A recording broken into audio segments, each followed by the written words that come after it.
samlar ko padon bono bakal ada betek tin bo tau dukhar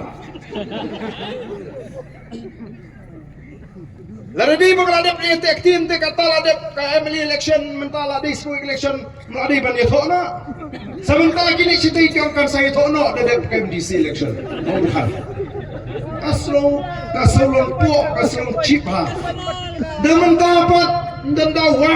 kumno bani adaw ya kan ka kertong nang laipo prabuat karam de kumbalo mentahi poro kari kasi kat sabangale habai kren ne jingjok yang basuk tam menjok kali ka Meliam constituency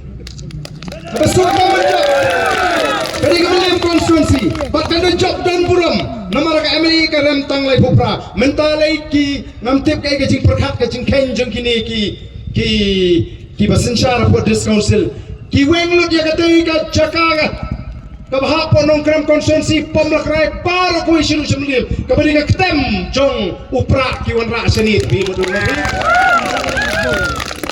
nang kata daw upra kin hapan wa da ko wigala menta ki sedang man kani ka kertong pra kathok kanang pasan close 12 kaong bakal pas master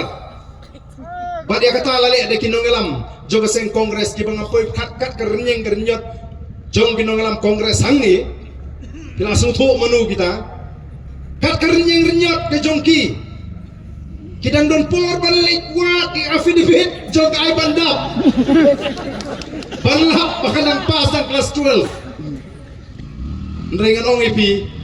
kabak ham syekti kalong balada ka ai bandap len ka pendap bakal pas master nrengan pas tang kelas 12 kata teka deka kam thok kam skor ke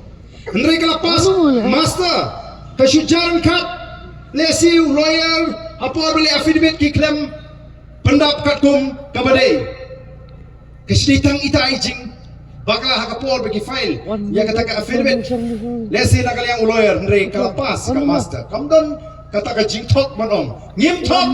klem thok nrei ka don tang ka jing pakla ha ka jing pendap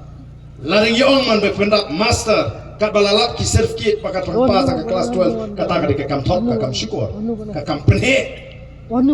ko ki pai ba kita ki dei ki mat yalap election ma Meliam constituency ban ya tho udhar ha mentas kata ka pen